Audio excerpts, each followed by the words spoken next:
আমার সাথে নির্মল বাবু যেমন আছেন, নির্মল চন্দ্র রায়, মনে রাখবেন যে মানুষটা 3 মাসের মধ্যে ধূপগুড়ির চেহারা বদলে দিতে পারেন, তিনি যদি যেতেন 6 মাসের মধ্যে বাদ বাকি কাজগুলো আমি করে দেব। মনোয়া গোপে আছে, খগেশ্বর রায় আছে, ভোরের আলো তো ওর ওখানেই আমি করে দিয়েছি। কি করে ভোরের আলো করেছিলাম জানেন? জানেন না। 2011 সালে আমি ইলেকশনের সময় ইসলামপুরের একটা রাস্তা দিয়ে ভেতর দিয়ে আসছিলাম, গাজলডোবার পাশ দিয়ে। আমার জায়গাটা খুব পছন্দ হয়ে গেল। আমি বুঝতে পেরেছিলাম আমাদের সরকার আসবে। আমি আমার যে স্মার্ট প্যান্টপ ছিল আমি তাতে পুরো ছবিটা তুলে নিয়েছিলাম। এরপর যে ইলেকশন হয়ে গেল, আমি তদানীন্তন ফাইন্যান্স মিনিস্টার অমিত মিত্রকে ডাকলাম, ডেকে বললাম, এই দেখুন এটা গাজলডোবা আছে, এটা ভোরের আলো হবে। বললেন কি করে হবে? আমি বললাম কেন হবে না, একদিকে লেক আর একদিকে পাহাড়, অন্যদিকে কত পাখির কিচিরমিচির ডাক, কালিম্পং কাছে, জলপাইগুড়ি কাছে, শিলিগুড়ি কাছে, এটা করতে হবে। তারপরে দেখুন আমরা কটেজ করে দিয়েছি, আমরা হেলিপ্যাড করে দিয়েছি। আমরা শিলিগুড়ি থেকে যখন আমি গিয়েছিলাম আমার 1.5 ঘন্টা টাইম লেগেছিল, তারপরে আমরা একটা ফ্লাইওভারও করে দিয়েছি যাতে 45 মিনিটের মধ্যে পৌঁছে যায়।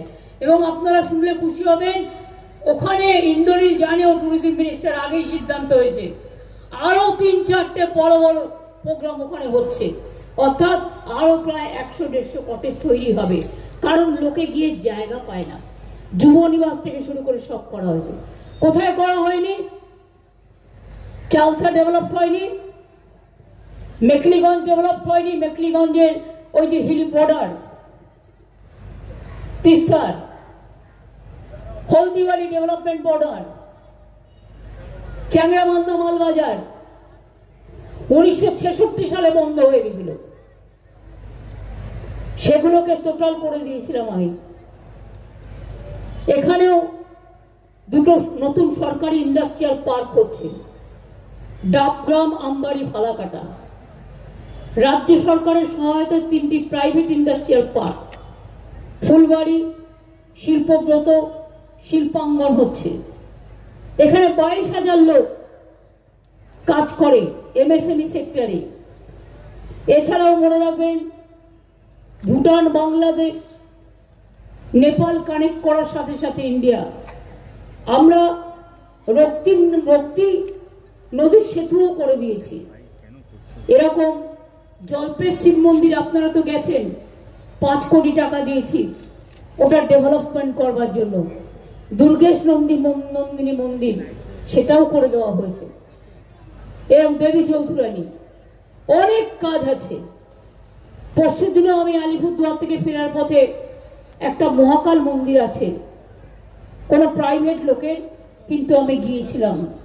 তার থেকেও বড় কাজ কি বলুন তো? মনে রাখবেন চিলারায়ের যে মূর্তি আমরা করে দিয়েছি, এটা আমাকে কুচবিহারের মানুষ ডিমান্ড করেছিল। 8 ফুট উঁচু প্রায় চিলারায়ের মূর্তি আমরা করে দিয়ে তাকে সম্মান জানিয়েছি। জিতেন রায় মেডিকেল কলেজ তার নামে হয়েছে, বিরসা মুন্ডা কলেজ, পঞ্চানন বর্মা ইউনিভার্সিটি, বাকি কিছু নেই। আমরা রাজবংশীদের জন্য 200 স্কুল কুচবিহারে করে ফেলেছিল, করে দিয়েছি। আমি আলিপুরদুয়ারে, জলপাইগুড়িতেও বলেছি যারা সাদ্রি ভাষায় কথা বলেন সিলেবাস তৈরি করুন, আপনাদের জন্য দরকার হলে আমরা 100 স্কুল করে দেবো। কারণ এটা বাজেটে বলা আছে। কোনটা আপনারা পান না মা বোনেরা বলুন তো? মোদি আপনাদের কি দেয়?